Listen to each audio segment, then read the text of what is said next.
The winter wind carved through the naked branches of ancient oaks, moaning across the vast grounds of Ashford Estate like a requiem sung by invisible choirs.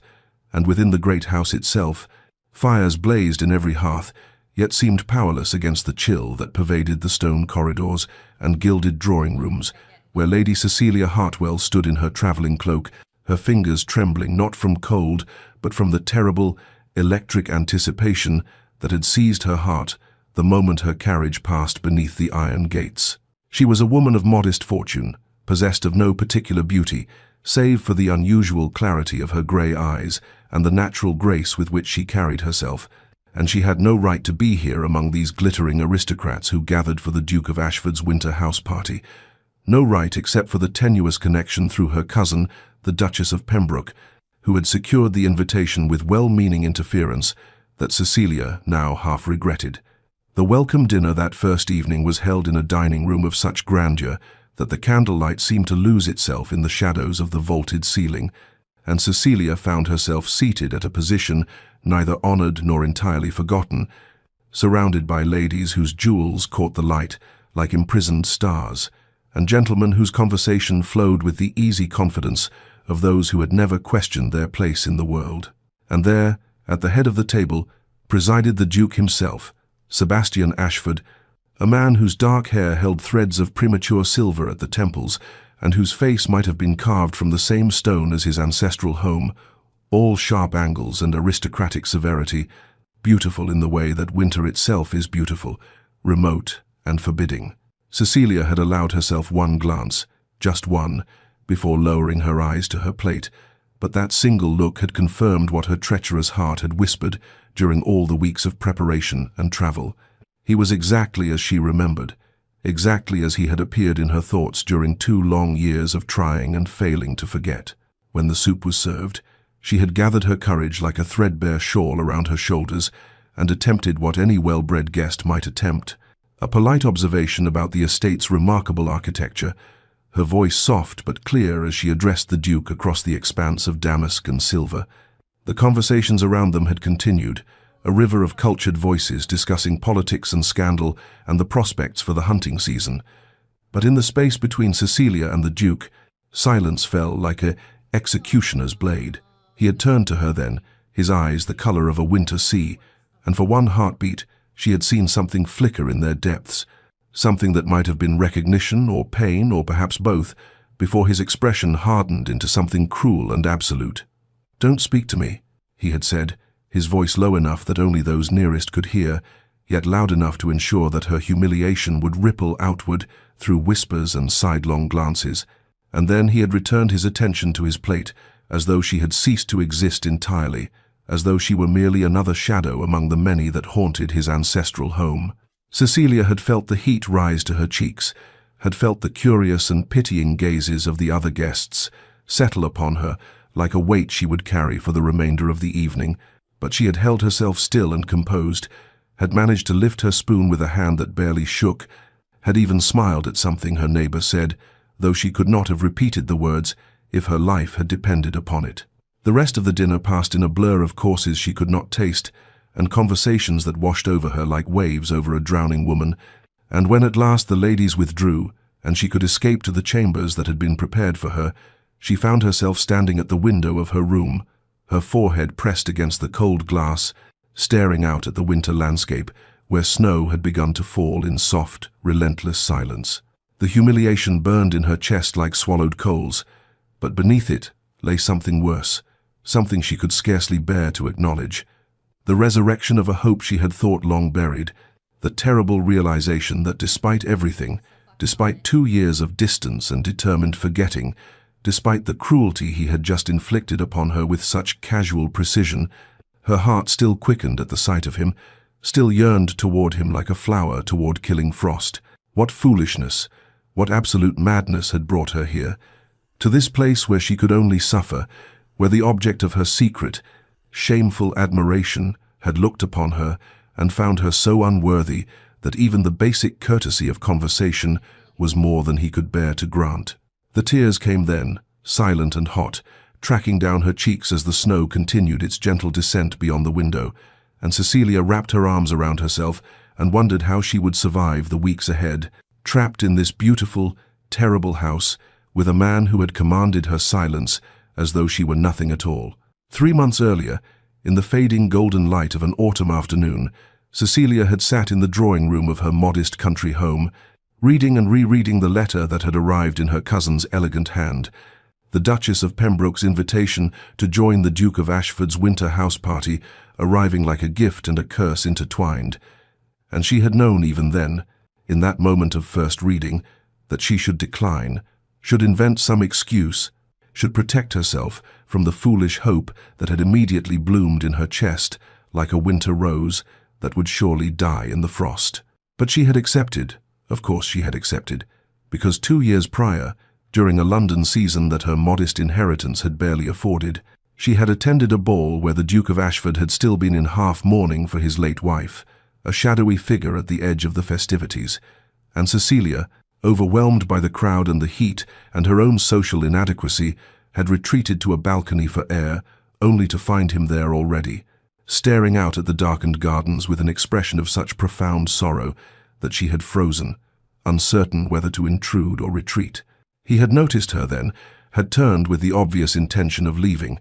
but she had stumbled slightly on the threshold, and he had reached out instinctively to steady her, his hand warm through the thin fabric of her glove, and for one moment, one brief, impossible moment, their eyes had met, and he had smiled, a small, sad smile that had nevertheless transformed his severe features into something almost tender, and he had said, "Careful, the stones are uneven here," before releasing her and disappearing back into the ballroom, leaving her standing there with her heart racing and her hand still tingling from his touch. It had been nothing, she had told herself 1,000 times since, merely a moment of ordinary courtesy that any gentleman might have extended, but it had lodged itself in her heart like a thorn she could neither extract nor ignore,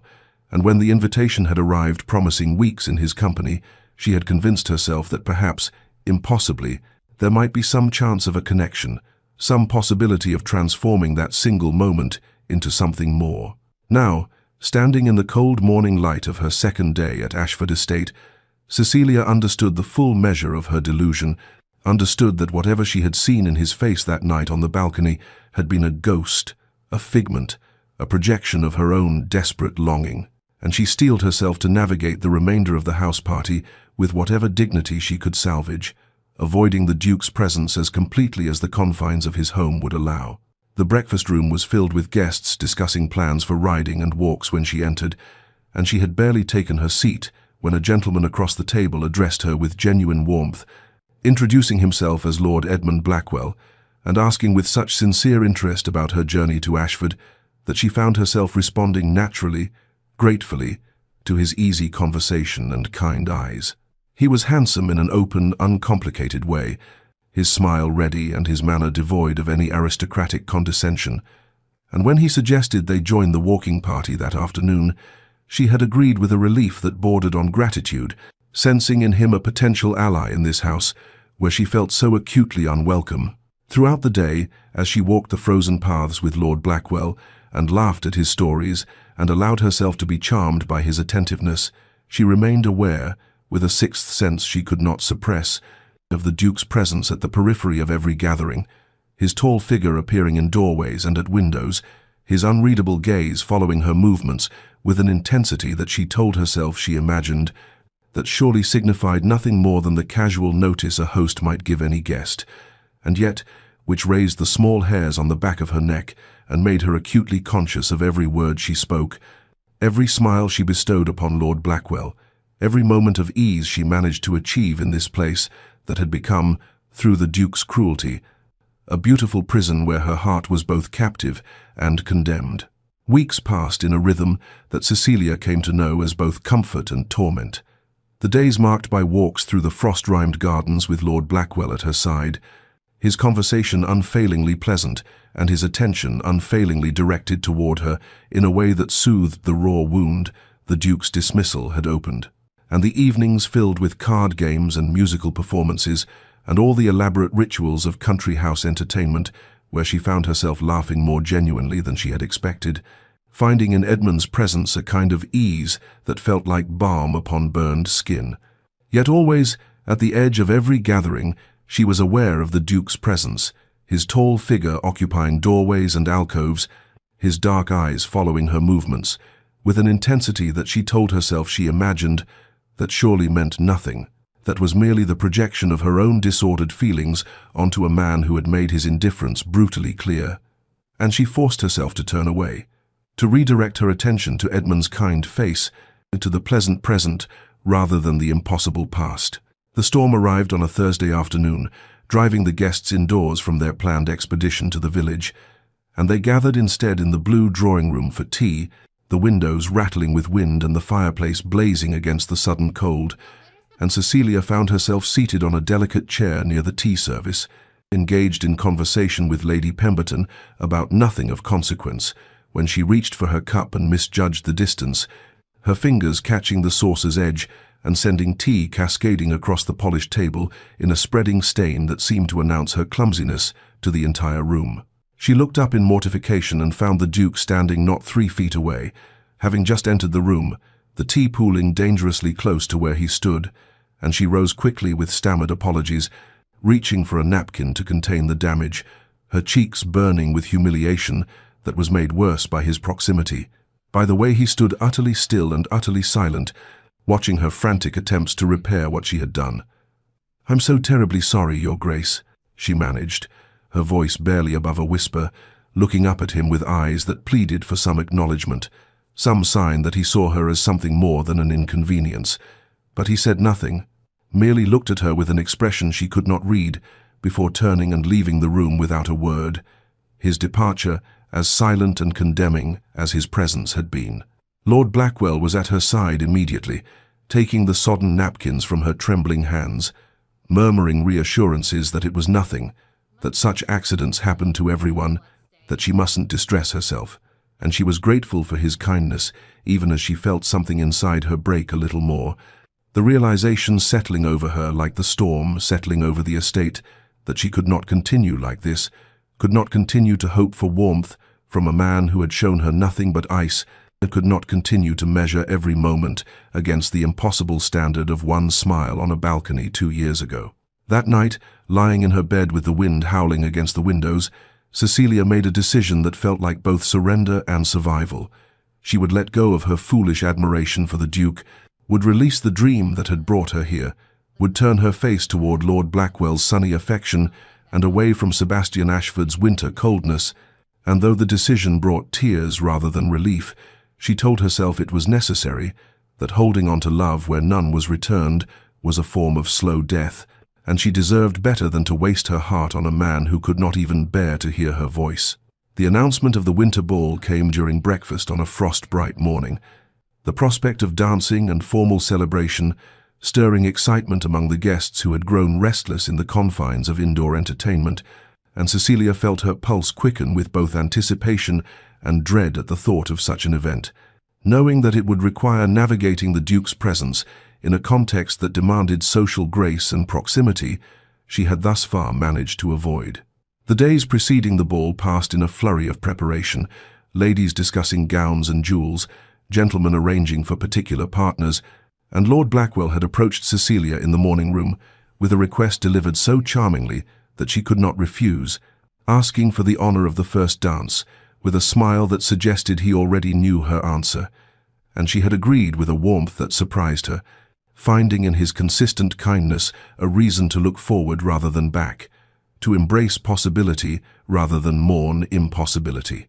The evening of the ball arrived cold and clear, stars brilliant in the winter sky, and Cecilia descended the grand staircase in a gown of pale blue silk that her modest means had nevertheless allowed her to commission for the season, her hair dressed with simple elegance, her heart beating with the strange mixture of excitement and resignation that had become her constant companion in this house. The ballroom blazed with candlelight, the chandeliers casting their golden glow over assembled guests in their finest attire, and Lord Blackwell was waiting for her at the bottom of the stairs, his eyes lighting with appreciation as he offered his arm and led her toward the dancing, and she was aware, with that sixth sense she could not suppress, of the Duke standing in the shadows near the tall windows, his figure barely visible in the darkness beyond the light, watching as Edmund led her onto the floor for the opening waltz. They moved together with easy grace, Edmund's conversation light and pleasant, his hand steady at her waist, and Cecilia found herself genuinely smiling, genuinely enjoying the moment, until a burst of laughter from a group of ladies near the refreshment table caught her attention during a turn, and she heard, with the terrible clarity of accidental eavesdropping, Lady Pemberton's voice saying, "Such a tragedy, really. The Duke has been frozen in grief these 3 years since his wife died.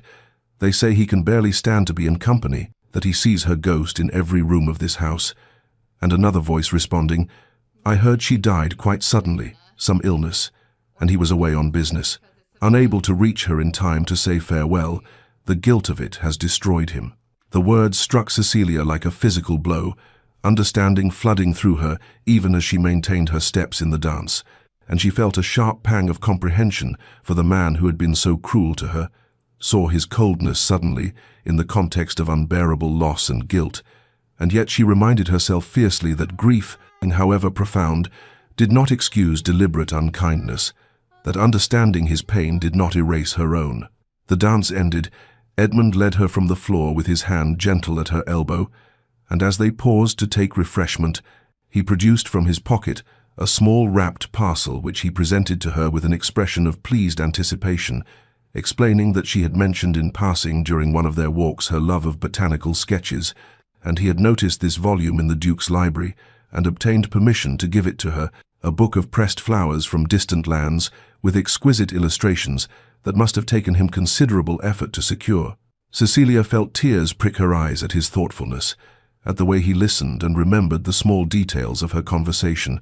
at the kindness that asked for nothing in return but her happiness, and she thanked him with genuine emotion, holding the book as though it were something precious, even as her gaze drifted involuntarily toward the shadows where the Duke had stood, finding the space now empty, the darkness unoccupied, as though he had been merely a phantom conjured by her guilty conscience and the gossip's tales of ghosts. The friendship between Cecilia and Lady Arabella Ashford began quite naturally in the days following the winter ball, when the Duke's younger sister sought her out in the music room where Cecilia had gone to practice,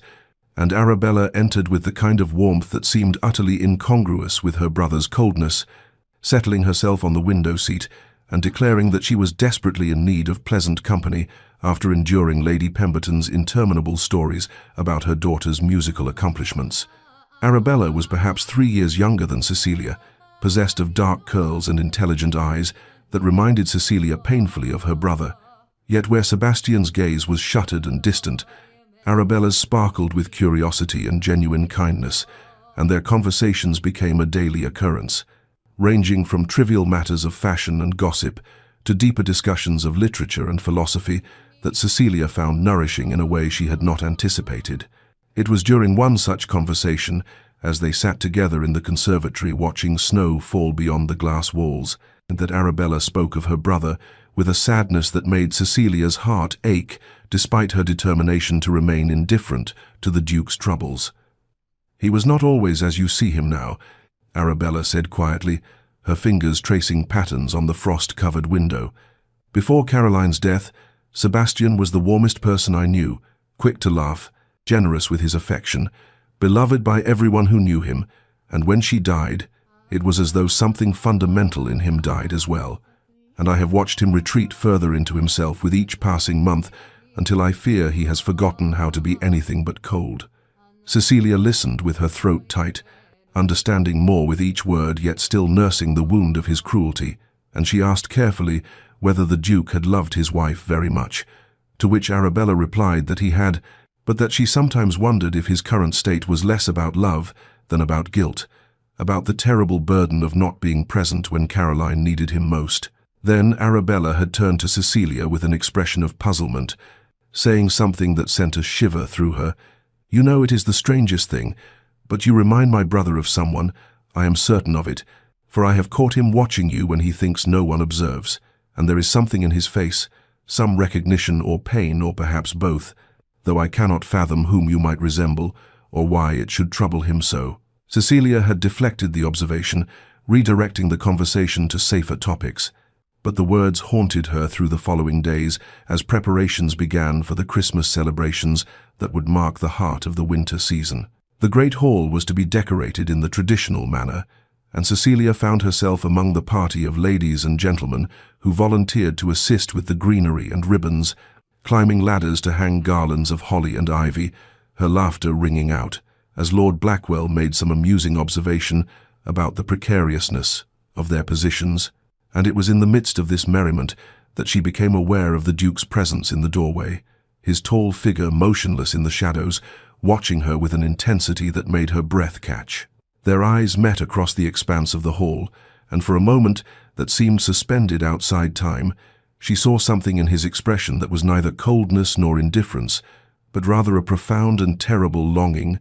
and then he turned and walked away without speaking, his departure as silent as his arrival, leaving Cecilia standing on her ladder with her hands full of holly and her heart full of questions that had no answers. Christmas Eve arrived with a hushed reverence that seemed to settle over Ashford, like the snow that had fallen throughout the night, transforming the estate into something ethereal and apart from the ordinary world, and the guests spent the day in gentle activities walking the grounds to admire the winter landscape, gathering in the drawing rooms for games and conversation, preparing themselves for the evening's celebration that would include a formal dinner and midnight service in the family chapel. Lord Blackwell had grown noticeably more attentive to Cecilia in recent days, his kindness acquiring a quality of intentionality that she could not mistake, and while his company remained pleasant and his conversation engaging, she felt within herself a growing unease that had nothing to do with him and everything to do with the Duke, whose presence in the house had become increasingly troubled, his appearance at meals sporadic, his participation in social activities virtually non-existent. Arabella had mentioned with concern that Sebastian was spending long hours alone in his study, and Cecilia had seen him herself, on several occasions, through open doorways, sitting in shadow with a glass of brandy in his hand, his posture suggesting a man wrestling with demons that offered no quarter and accepted no surrender. After dinner, as the guests dispersed to prepare for the evening service, Cecilia realized she had left her prayer book in the library and went to retrieve it. The corridors quiet and dimly lit as she made her way through the house, and when she pushed open the library door, she found not the empty room she expected, but the Duke standing at the window, his back to her, his figure silhouetted against the moonlit snow beyond,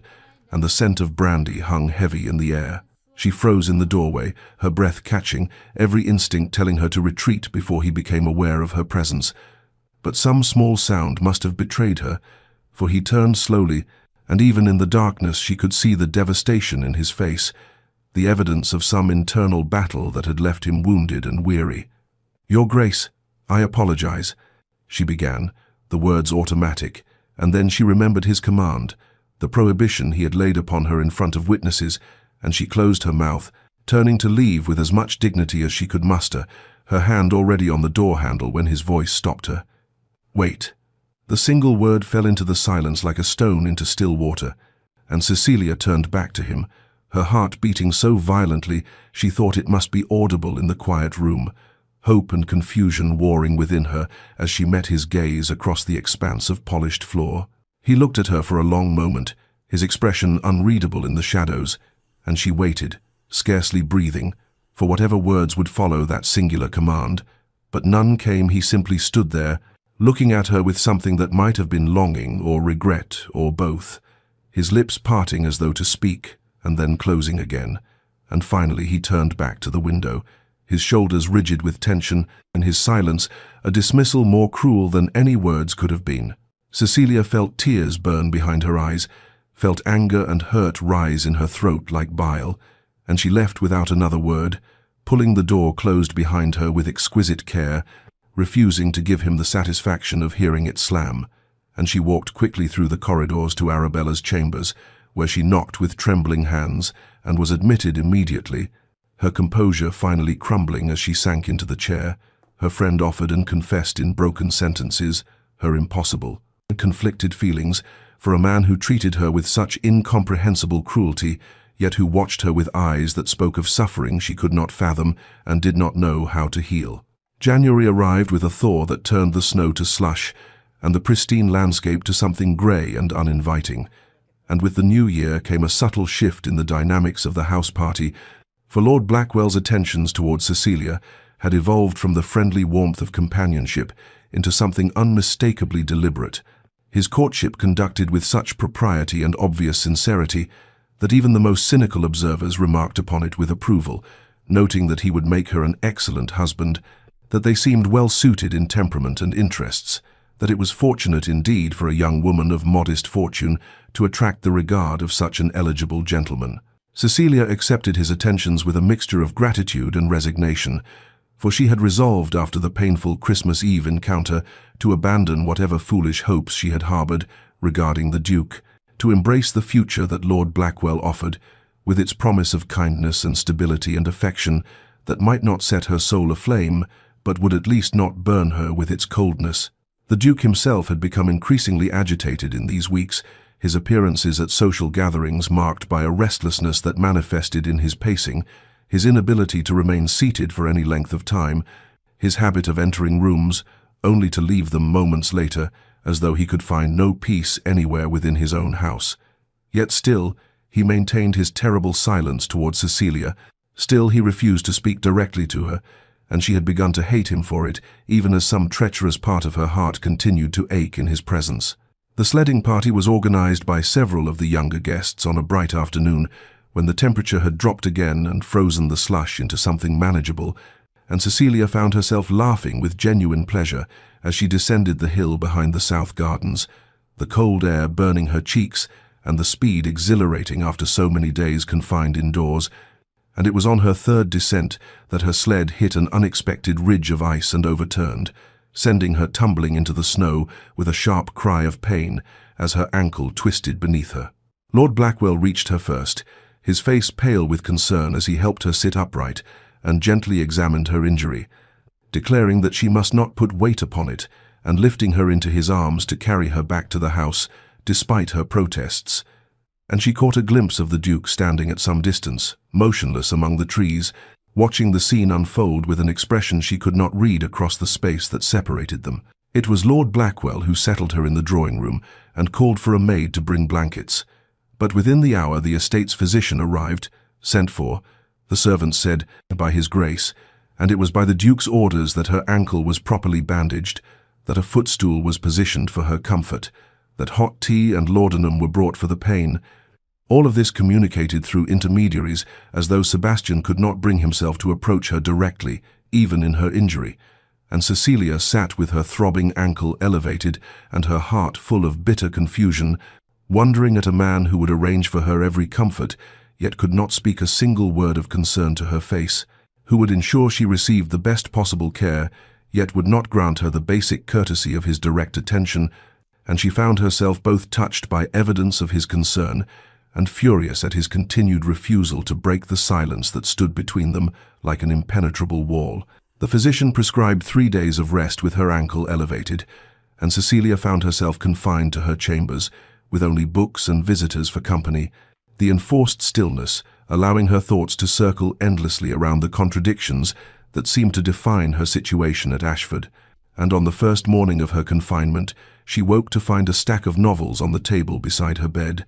volumes she had mentioned in passing during various conversations, but had not requested, and she assumed Lord Blackwell had remembered her preferences and sent them as a kindness, which indeed seemed consistent with his thoughtful nature. Arabella visited that afternoon with embroidery and gossip, settling herself in the chair beside Cecilia's chaise, with the easy comfort of true friendship, and they spent a pleasant hour discussing the other guests and their various romantic entanglements, until a maid arrived, bearing an armful of hothouse roses,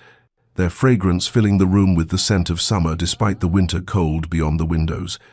And again, Cecilia felt touched by what she believed to be Lord Blackwell's generosity,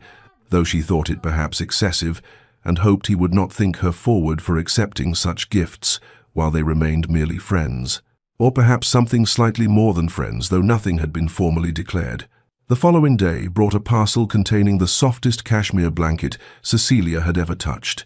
dyed a blue that matched her eyes perfectly, and with it came volumes of poetry and a box of crystallized violets, and she was remarking to Arabella during her visit that Lord Blackwell's attentions were becoming quite marked, when her friend looked at her with an expression of confusion and said that Edmund had been riding with several other gentlemen since dawn and had only just returned, which made it impossible for him to have arranged the morning's delivery. And when Cecilia pressed her about who then had sent such gifts, Arabella's expression shifted to something between realization and discomfort, and she admitted quietly that she had seen Sebastian speaking with the housekeeper about procuring specific items, that she had noticed him examining the roses in the conservatory the day before they appeared in Cecilia's room, that she suspected, though she could not be certain, that every anonymous gift that had arrived since the injury had been ordered by her brother. Cecilia sat in stunned silence as this revelation settled over her, her mind struggling to reconcile the Duke, who would not speak a single word to her face, with the man who apparently noticed what books she preferred and what colors she favored, what small luxuries might bring her comfort in her confinement, and she felt her confusion deepen into something almost unbearable. For how could he show such care and such attention to her preferences and needs, yet maintain that cruel prohibition against her speech, that terrible wall of silence that made every kindness feel like a torture because it came without acknowledgement, without the simple human recognition of a direct word or glance? Her heart, which she had been trying so desperately to turn toward Lord Blackwell with his consistent kindness and his straightforward affections, rebelled against her reason and insisted on returning to the Duke, despite all evidence that such feeling was foolish and doomed. And she found herself crying in frustration as Arabella held her hand and said nothing, for what comfort could words provide when the situation itself defied all logic, and left Cecilia suspended between a man who offered everything openly and one who gave everything in shadow, while denying her the one thing she truly wanted, which was simply to be seen and spoken to, as though she mattered, as though she were real and present and worthy of direct regard. By the fourth day, Cecilia's ankle had healed enough for her to venture downstairs again, though she still moved with a slight limp that Lord Blackwell noticed immediately and used as excuse to offer his arm whenever they were in company, and she rejoined the social activities of the house party with a mixture of relief at escaping her confinement and trepidation about facing the Duke again, now that she knew the truth about his secret attentions. And indeed, Sebastian's behavior became even more contradictory in the days that followed, for he would leave a room the moment she entered it, yet she would find her favorite tea waiting at her customary seat in the drawing room, or he would turn away when their paths crossed in a corridor. Yet the next morning, she would discover that the book she had been searching for in the library had been left outside her chamber door, and the accumulated weight of these anonymous kindnesses, combined with his continued refusal to acknowledge her directly, created a tension that felt unbearable,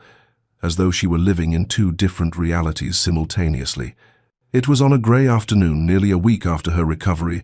that Lord Blackwell requested a private word with her in the conservatory, and Cecilia's heart sank with the certainty of what was coming, even as she accompanied him among the exotic plants and hothouse flowers. And he spoke with his characteristic directness tempered by genuine feeling, saying that his regard for her had grown beyond simple friendship, that he wished to write to her father to formally request permission to court her with matrimonial intentions. And she found herself unable to immediately refuse, though neither could she bring herself to enthusiastically accept, and so she asked for time to consider, which he granted with the same patience and understanding that marked all his dealings with her, though she saw the flicker of concern in his eyes and knew he sensed her hesitation, stemmed from something more than maidenly uncertainty. That evening a musicale had been arranged in the music room, several of the lady guests performing on pianoforte or harp, while the others listened with varying degrees of genuine appreciation and polite endurance, and Cecilia had not intended to play, for she felt too unsettled by the afternoon's conversation, but Lady Pemberton insisted, and the other guests joined in encouraging her until she could not refuse without seeming churlish, and so she seated herself at the instrument and began to play a piece by Beethoven that she had learned years ago, a melancholic sonata that seemed to capture something of her current emotional state with its minor key and its moments of almost unbearable yearning, alternating with passages of resigned acceptance. She lost herself in the music, as she always did when performing this particular composition,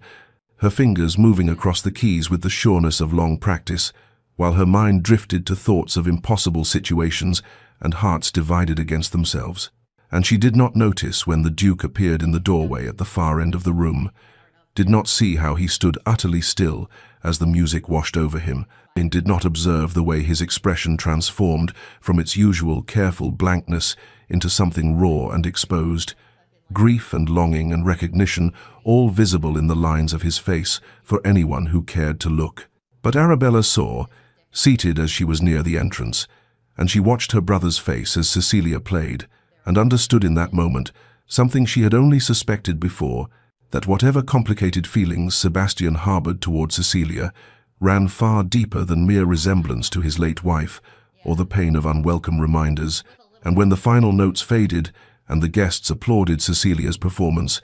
Arabella glanced toward the doorway again, only to find it empty, her brother having vanished as silently as he had appeared, and she wondered with a mixture of sadness and frustration how long Sebastian intended to maintain this torture of proximity and distance, of caring and silence, before something broke irreparably in the terrible tension he had created. The morning after the musicale, Arabella arrived at Cecilia's chambers earlier than usual, with an expression that suggested she carried something heavy on her mind, and when Cecilia invited her to sit, her friend hesitated before saying that there were things about Sebastian's past that might help Cecilia understand his behavior. Though speaking of them felt like a betrayal of her brother's privacy, yet she could no longer watch two people she cared for suffer in such unnecessary confusion and pain. Arabella settled herself in the chair by the window, where winter sunlight fell pale across her face, and began to speak of Caroline, Sebastian's late wife, describing a woman of remarkable beauty with dark hair and blue eyes, a woman whose portrait still hung in Sebastian's private chambers, though he had removed all other traces of her from the public rooms of the estate. And as Arabella spoke of Caroline's features and coloring, Cecilia felt a cold understanding begin to settle over her, for the description matched her own appearance with an unsettling precision that could not be mere coincidence. The resemblance, Arabella explained with obvious discomfort, was quite striking, not identical certainly, but similar enough that seeing Cecilia had apparently affected Sebastian deeply from the moment she arrived, and Arabella confessed that she had noticed her brother's strange behavior towards Cecilia from the very first dinner, and had suspected the resemblance played some role in his coldness, though she could not fully understand the depth of his reaction or why he would choose cruelty over simple avoidance. Caroline had died 3 years ago, Arabella continued, her voice dropping to something barely above a whisper, and the circumstances of her death had compounded Sebastian's grief with guilt that he had never been able to resolve, for she had taken ill quite suddenly while he was travelling to London on estate business, and by the time word reached him and he returned to Ashford, she was already gone, buried in the family plot, before he could see her one final time, or speak the words of love and farewell that he would carry unspoken for the rest of his life. Sebastian had blamed himself with an intensity that frightened those who loved him, Arabella said, convinced that if he had been present, he might have somehow prevented her death or at least eased her final hours, and this guilt had transformed him from the warm, engaged man he had been into the cold, withdrawn figure who now presided over Ashford like a ghost haunting his own life, and for 3 years he had lived in a kind of suspended animation, neither fully alive nor entirely claimed by grief, simply existing in the spaces between.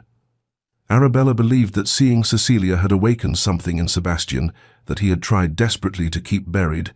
that the resemblance to Caroline served both as a painful reminder of his loss and perhaps as something more complicated that he could not allow himself to acknowledge. For how could he feel anything for someone who looked so much like the wife, whose death he still blamed himself for? And how could he permit himself the possibility of connection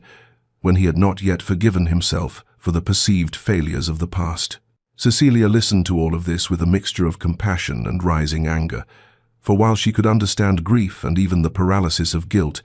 she could not accept that these emotions justified,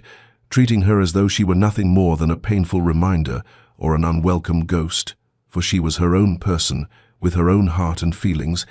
and she deserved to be seen as Cecilia rather than as some echo of a dead woman, no matter how striking the physical resemblance might be. The knowledge that she looked like Caroline explained Sebastian's initial reaction, but it also made his continued cruelty feel even more unbearable,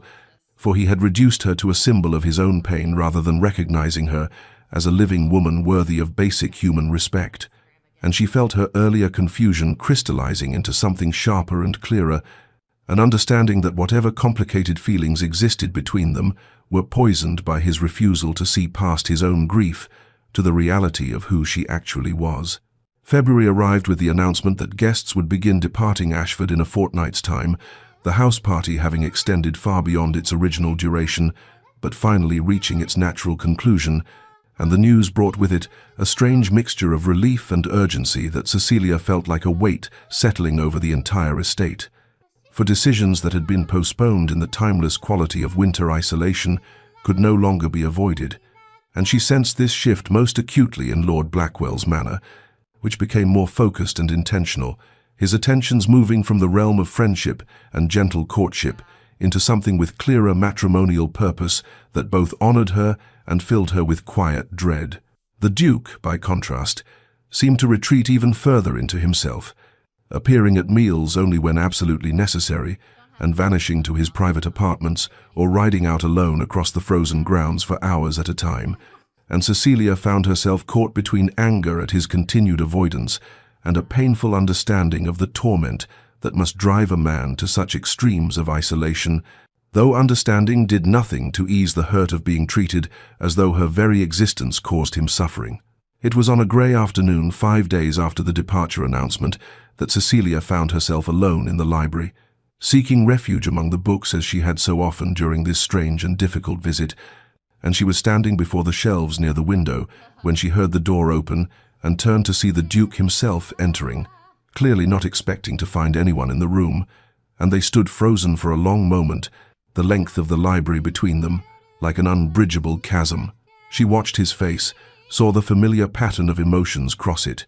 the initial recognition followed by something that might have been longing before the walls came up again, and his expression closed, and in that moment, something inside Cecilia broke, some final reserve of patience or fear or propriety that had kept her silent in the face of his cruelty, and she found herself walking toward him despite every rule of conduct that said she should remain silent or leave the room. "Your Grace," she said, her voice steady despite the trembling in her hands, and she watched him stiffen at being directly addressed, watched him prepare to leave or perhaps to repeat his original cruel command, but she continued before he could speak, the words spilling out with a force she could not contain. "I understand that you have suffered a terrible loss, and I comprehend now that I bear some unfortunate resemblance to the wife you mourn, but I will not accept being treated as though I am nothing more than a ghost or a painful reminder, for I am my own person, Cecilia Hartwell, and I deserve at minimum the basic respect one human being owes another, regardless of how much looking at me might pain you." The Duke stood absolutely still, his face a mask of anguish, and she saw his hands clench at his sides as though he were physically restraining himself from some action, but he said nothing, maintained the terrible silence he had imposed between them from the very beginning, and Cecilia felt tears begin to burn behind her eyes, though she refused to let them fall. "I came to this house with admiration for you," she continued, her voice breaking slightly, "foolish perhaps, based on a single kindness you showed me years ago when you did not know I was watching, but I believed you to be a man of honor and warmth, and instead I have been met with coldness and cruelty, and while I now understand the source of your pain, understanding does not make the hurt you have caused me any less real, any less devastating. For whatever I look like, I am not her, and I should not be punished for the accident of resemblance or for the timing of my arrival in your life." She waited, hoping desperately that he would speak, that he would offer some explanation or apology or even acknowledgement, but he simply stood there looking at her with an expression of such profound torment that it was almost unbearable to witness, and finally Cecilia turned away, her vision blurred with tears she could no longer hold back, and walked from the library with as much dignity as she could muster, leaving the Duke standing alone among the books and the gathering shadows of late afternoon. And it was not until she reached her chambers and closed the door behind her that she allowed herself to weep with the full force of her frustration and heartbreak, and the terrible understanding that some wounds inflict pain on both the one who receives them and the one who delivers them, and that neither party emerges unscathed. Sebastian stood alone in the library long after Cecilia's departure, her words echoing in the silence with a force that made it impossible to retreat into the comfortable numbness he had cultivated for 3 years,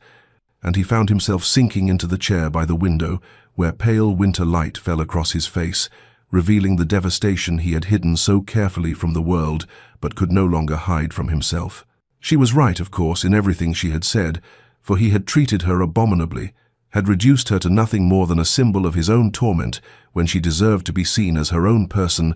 and the shame of this realization burned through him with an intensity that forced him to confront truths he had been fleeing since the moment she arrived at Ashford. The bitter reality was that his cruel command at that first dinner had not been born of contempt but of terror, for when Cecilia had smiled at him across the table with warmth and admiration in her eyes, he had felt something he believed himself no longer capable of feeling, a stirring of connection and possibility that had filled him with such profound guilt that he had lashed out with the only weapon he possessed, the cold dismissal that would ensure she never looked at him that way again.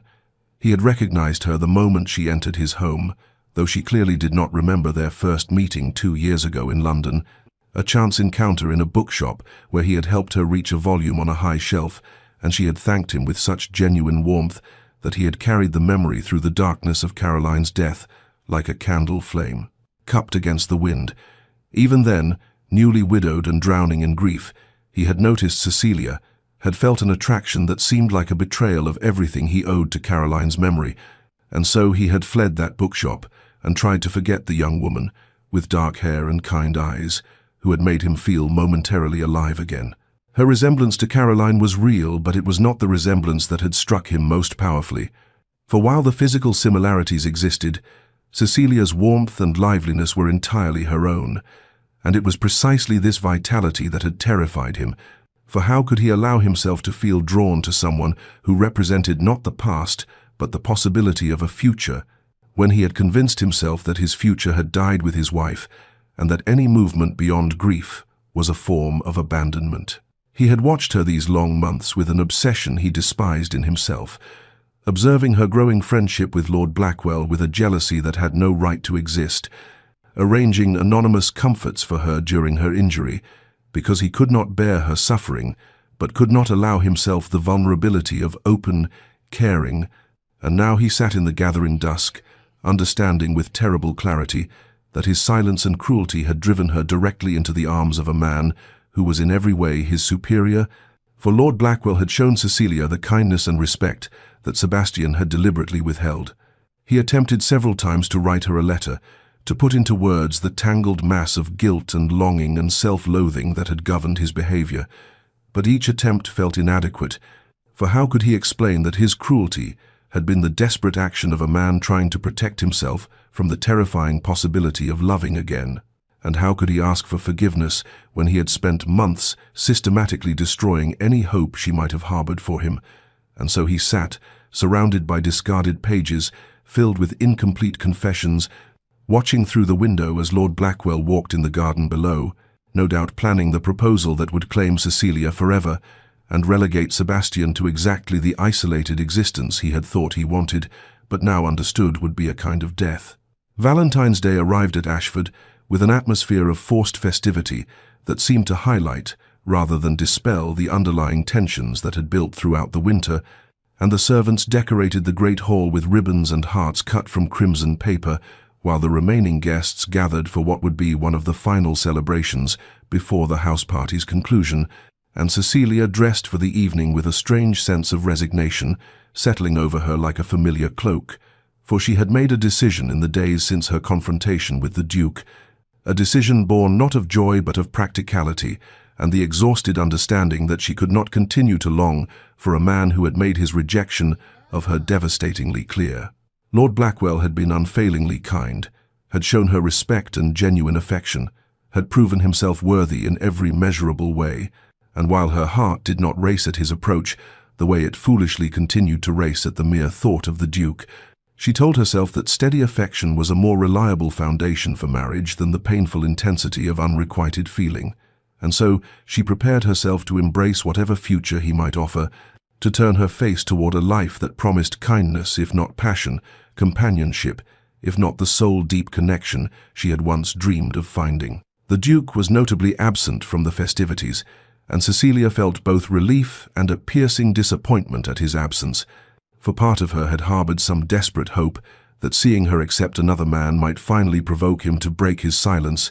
though she recognized this hope as the last gasp of foolish romanticism that had caused her nothing but pain. The evening progressed with music and dancing, with games and laughter that felt hollow to Cecilia's ears, though she participated with as much grace as she could summon, and she noticed Lord Blackwell watching her with particular intensity, saw him exchange meaningful glances with several other gentlemen as though they were privy to some plan, and her stomach tightened with the premonition of what was coming. The proposal she had known was inevitable, but somehow still felt unprepared to receive. As the evening reached its midpoint, Lord Blackwell approached her with unusual formality and asked if she might accompany him to the conservatory, for he had arranged something special for her there, and Cecilia felt her heart begin to pound with dread and duty in equal measure as she placed her hand on his arm and allowed him to lead her away from the crowded hall. The conservatory had been transformed into something from a fairy tale, with candles flickering among the potted palms and winter flowers arranged in elaborate displays, and the scent of hothouse blooms hung heavy in the warm air, as Lord Blackwell guided her to the center of the space, where moonlight streamed through the glass ceiling to illuminate a small table set with champagne and a velvet box that could only contain one thing. And Cecilia felt as though she were watching herself from a great distance, observing a scene in which she was actor rather than author, and she tried to summon enthusiasm, or at least warmth, as Lord Blackwell turned to face her with an expression of such hopeful tenderness that she felt guilt join the complicated mixture of emotions already churning within her. Lord Blackwell took both of Cecilia's hands in his own and began to speak with an earnestness that made her chest tighten with guilt and sorrow, for his words were everything a proposal should be, filled with genuine affection and respect, with acknowledgement of her intelligence and grace, with promises of a partnership built on mutual regard and shared values, and she could see in his eyes that he meant every word, that he would be a devoted husband who would honor and cherish her, and part of her mind catalogued all the reasons why accepting him was the rational choice, the safe choice, the choice that would lead to a comfortable life free from the tortured uncertainty that had plagued her these long months at Ashford. He spoke of their compatibility, of the genuine friendship that had developed between them, of his desire to make her happy and to build a life together filled with companionship and shared purpose, and Cecilia felt tears gathering in her eyes, though she could not have said whether they were tears of gratitude or grief,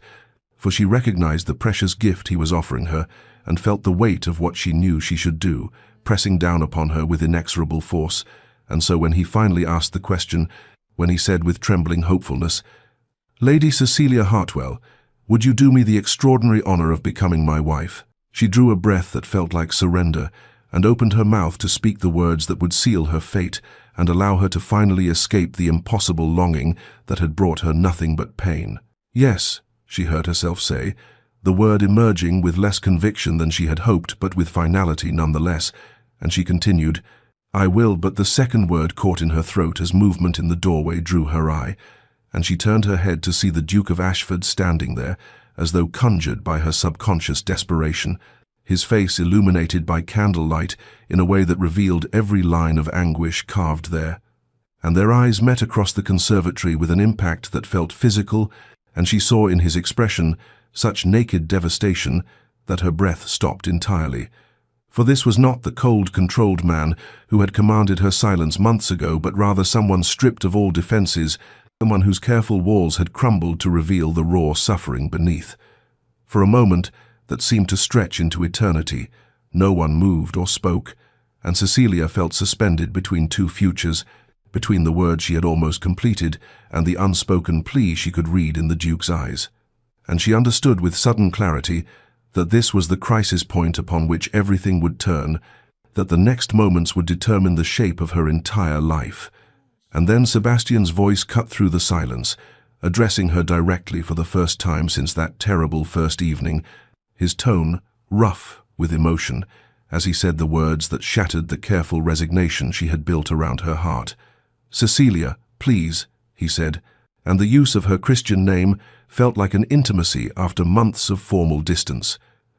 "Please, don't," and the desperation in those simple words carried all the confession he had been unable to speak before. And Cecilia stood frozen with Lord Blackwell's hands still holding hers, her incomplete acceptance hanging in the air between them, like something that might still be retracted or might solidify into unchangeable reality,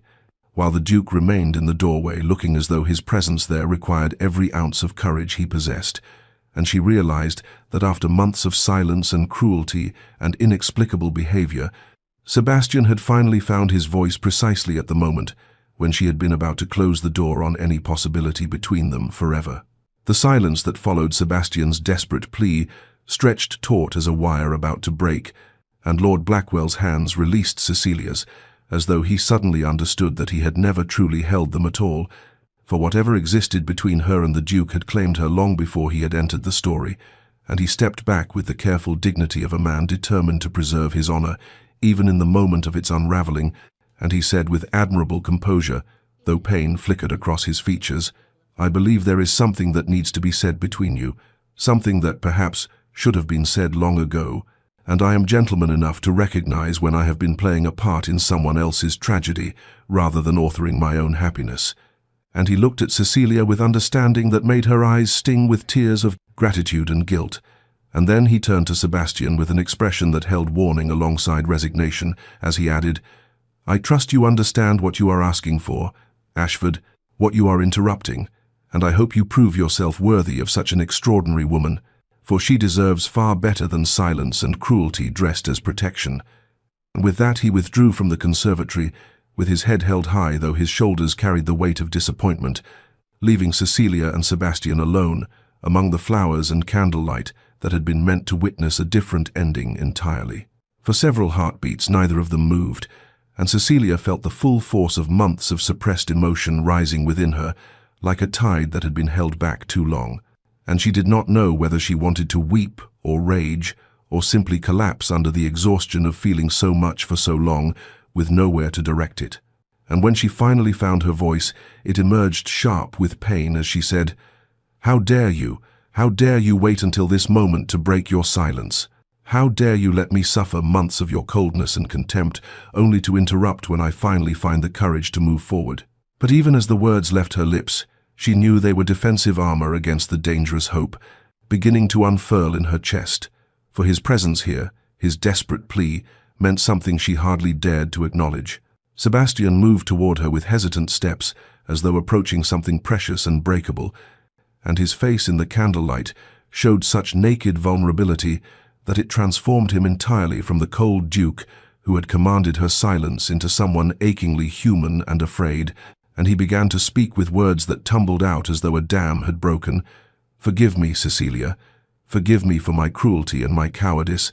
for choosing silence when I should have chosen courage, for treating you with coldness when every fiber of my being longed to speak to you, to know you, to tell you that from the moment I saw you 2 years ago at the Pemberton ball, when you smiled at me with such genuine kindness after I had withdrawn from society into my grief, I have been unable to think of anyone else, unable to imagine wanting anyone else, and when you appeared at Ashford this winter, it felt like both a gift and a curse. For seeing you again broke open everything I had tried to seal away,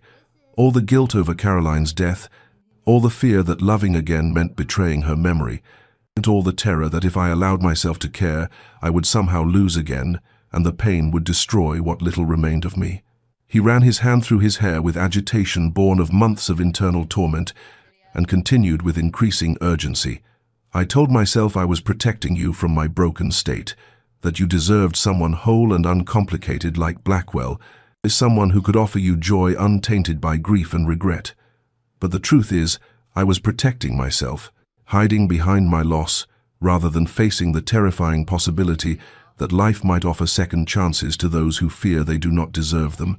And I watched you with him, watched you smile and laugh, and slowly prepare to build a future that did not include me. And I told myself it was right, that I should be content to have preserved you from the darkness I carry, but tonight when I heard you begin to accept his proposal, I understood with devastating clarity that I had made a terrible mistake, that my silence had not protected either of us but had instead caused the very loss I feared,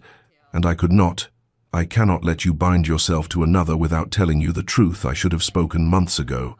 Cecilia stood trembling with the force of emotions she could not name, feeling anger and relief and confusion, and a dangerous resurrection of hope warring within her, and she heard herself ask, though her voice shook,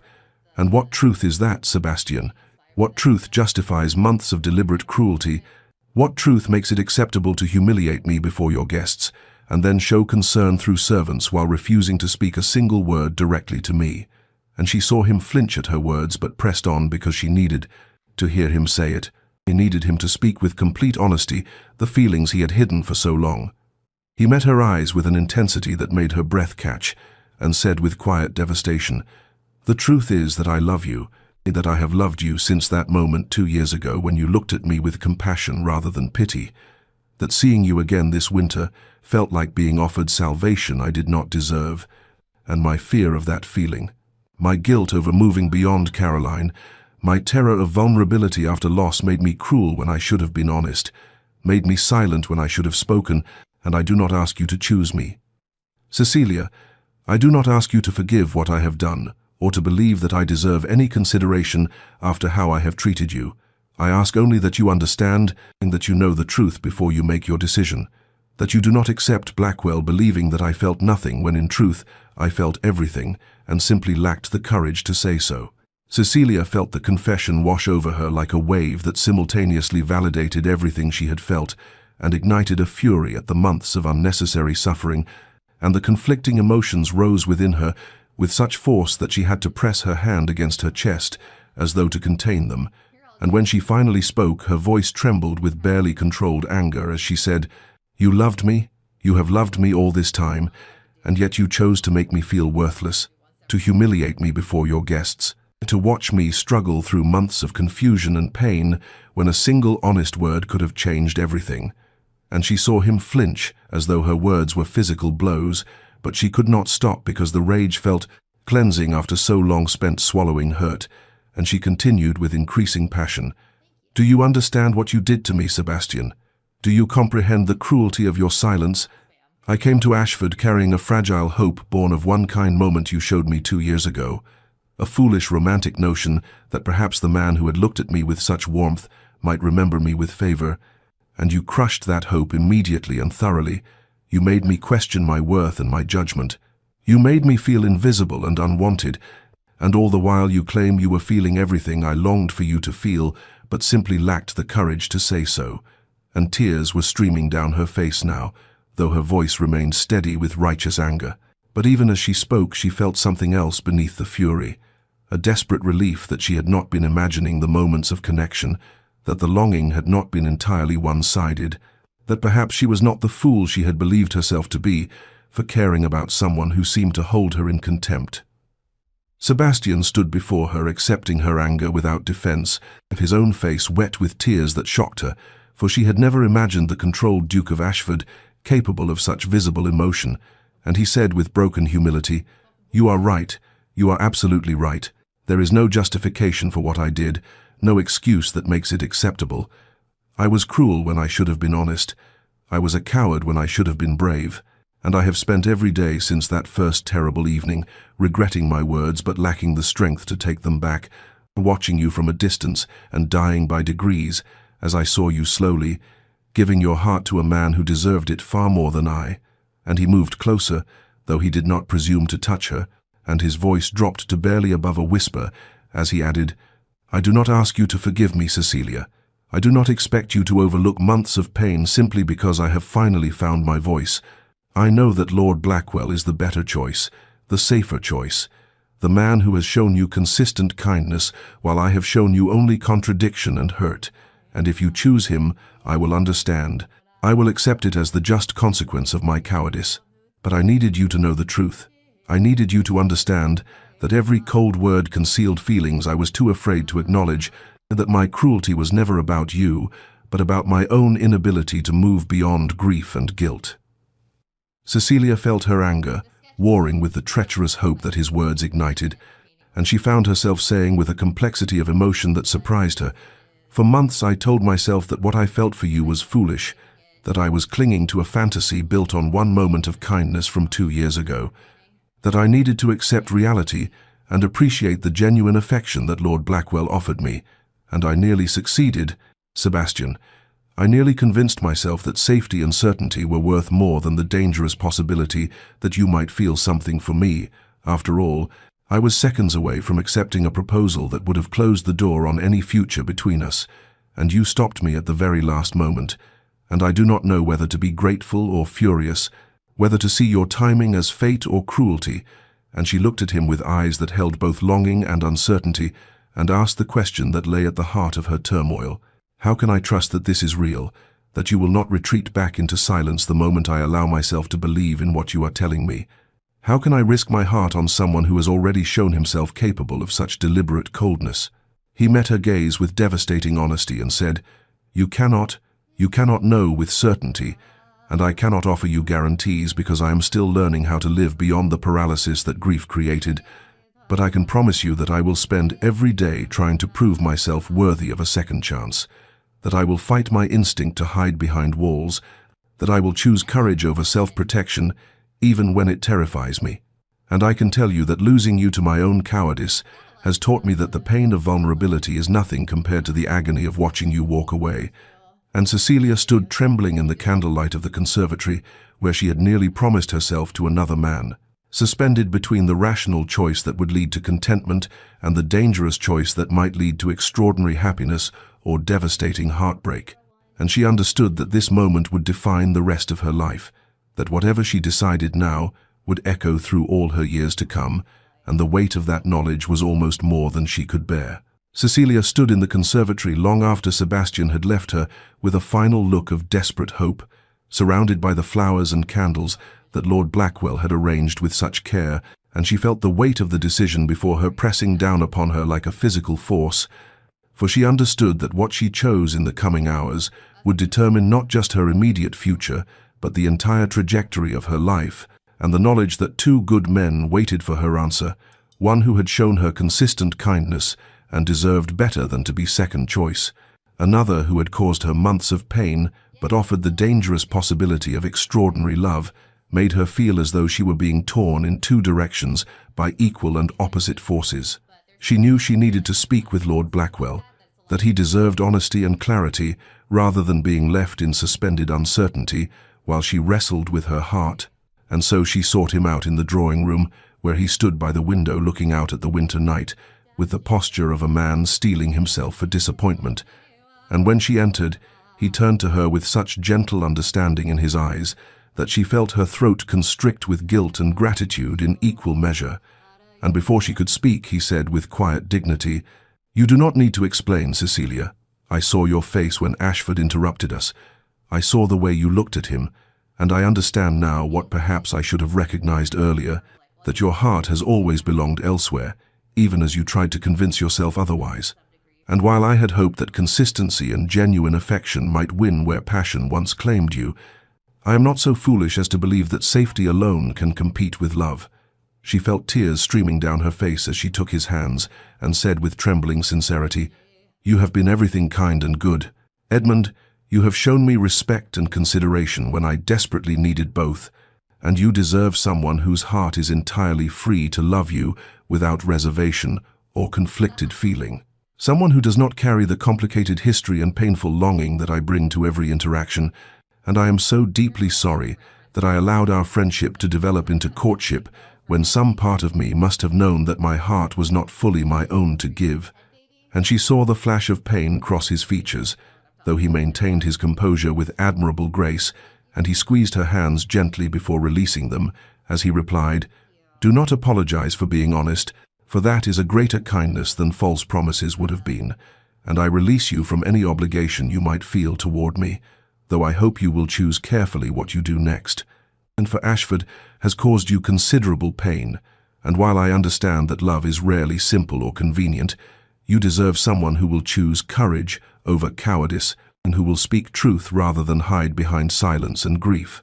She nodded through her tears and thanked him with genuine warmth for his understanding,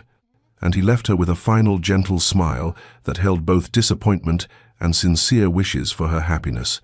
proving himself noble even in the moment of losing what he had hoped to gain. And after he departed, Cecilia found herself alone with the enormity of what she had just done, for she had released herself from the safe and certain path, but had not yet committed to the dangerous and complicated alternative, and she spent the following days walking the winter grounds of Ashford in solitary contemplation, bundled against the cold, while her thoughts chased themselves in circles of fear and hope and uncertainty. Arabella found her during one of these walks and fell into step beside her with the comfortable ease of true friendship. And after they had walked in silence for some minutes, she said gently,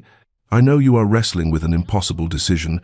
trying to weigh safety against passion, certainty against risk, but I wonder if you are asking yourself the right questions, for perhaps the choice is not between two men, but between two versions of yourself, the careful woman who protects her heart from further pain, and the brave woman who risks everything for the possibility of profound love."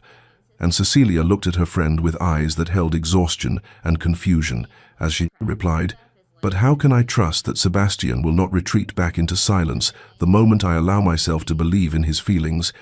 How can I risk my heart on someone who has already demonstrated such capacity for cruelty, even if that cruelty was rooted in his own pain and fear?" Arabella was quiet for a moment before answering with thoughtful wisdom, "You cannot know with certainty. None of us can predict the future or guarantee that those we love will never hurt us again, but I have watched my brother these past months, and I have seen him transform from the frozen, grief-stricken man he became after Caroline's death into someone desperate and alive with feeling, and I believe that losing you has taught him what his years of mourning could not, that life offers second chances only to those brave enough to reach for them, and I think the real question you must answer is not whether he deserves another chance, but whether you can live with yourself if you choose safety over the truth of your own heart." The words settled into Cecilia like seeds, finding fertile ground, and she walked on through the winter landscape as the truth became increasingly clear. For she understood that denying what she felt for Sebastian in favor of protecting herself from potential pain was itself a kind of death, a slow suffocation of the most vital part of herself,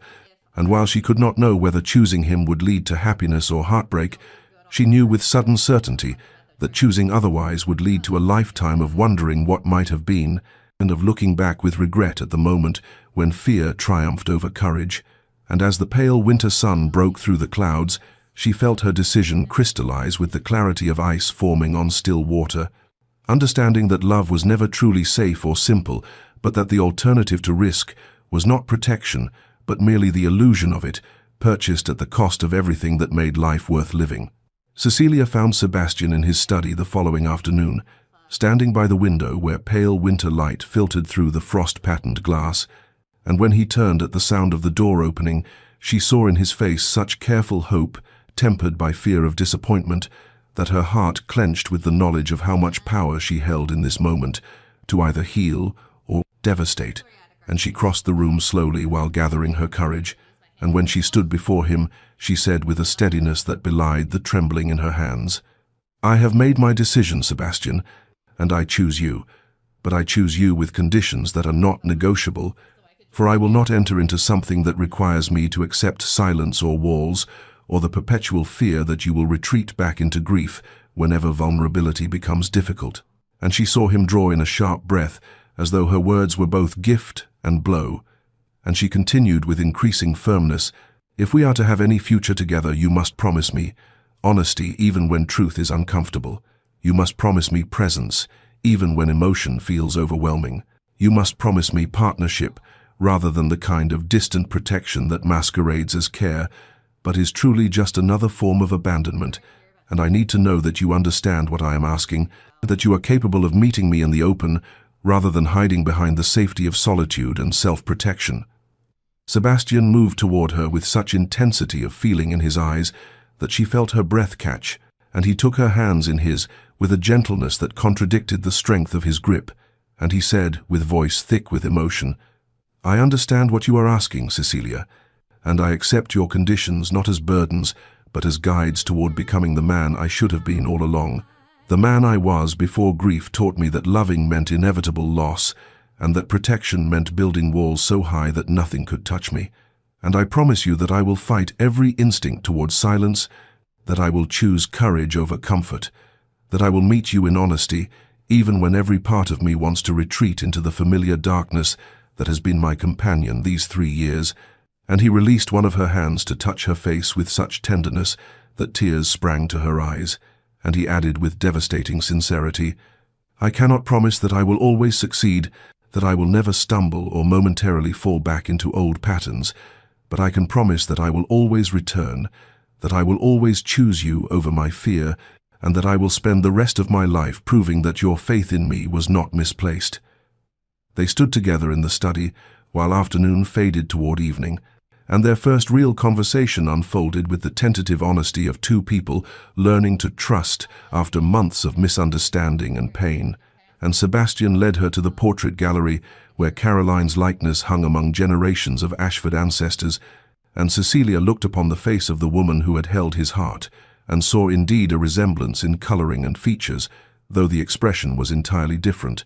And Sebastian spoke of his late wife with genuine love, but also with a sense of release, acknowledging the grief that had defined him, while also recognizing that honoring Caroline's memory did not require him to remain forever frozen in the moment of her death. And he said quietly as they stood before the portrait,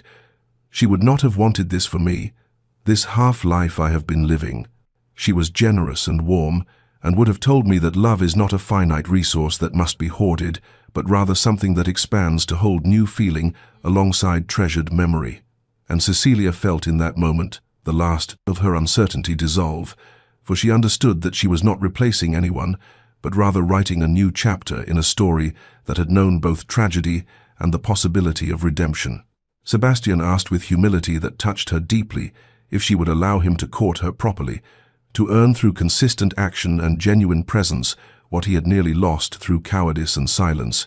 And Cecilia agreed with the understanding that they would build their relationship on the foundation of truth they had finally established.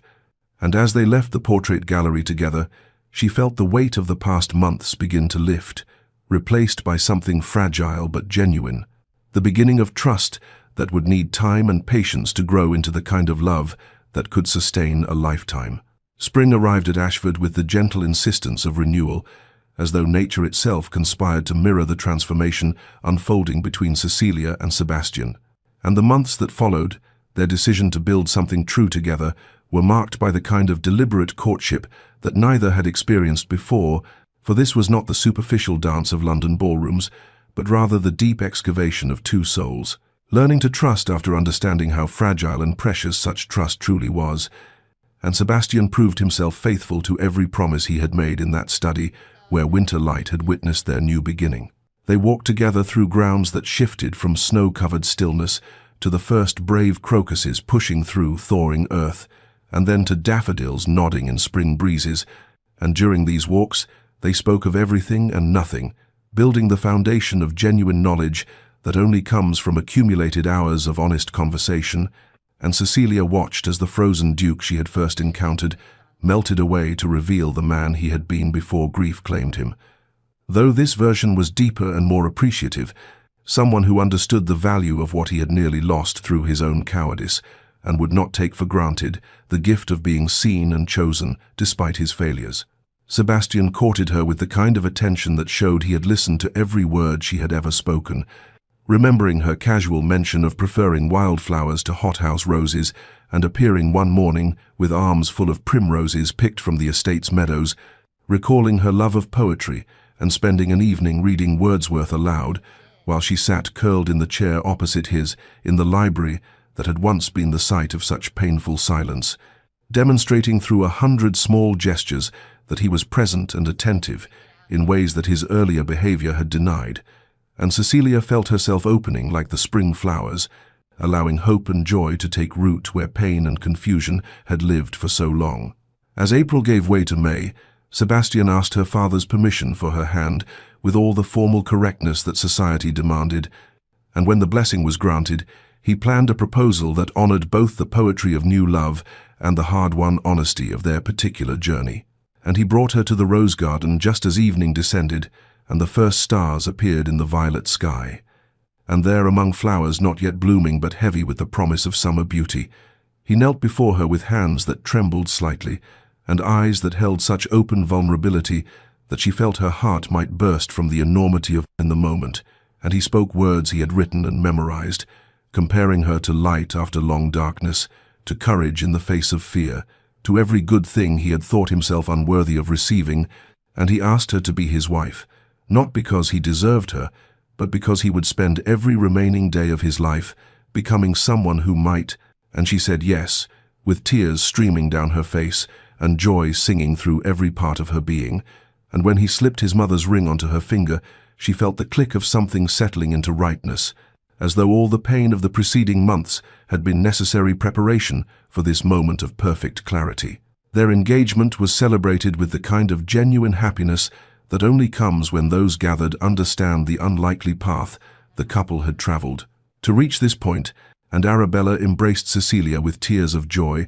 and whispered that she had never seen her brother so alive, so present, so wholly himself, as he had become, through loving and being loved by someone who demanded his full participation in life. And the wedding was planned for late June, when summer would be in full bloom and the estate gardens at their most glorious. And as the day approached, Cecilia felt none of the nervousness that brides were supposed to experience, but rather a deep, settling certainty that she was choosing exactly as she should, that the man waiting for her at the altar would meet her with the honesty and courage he had promised.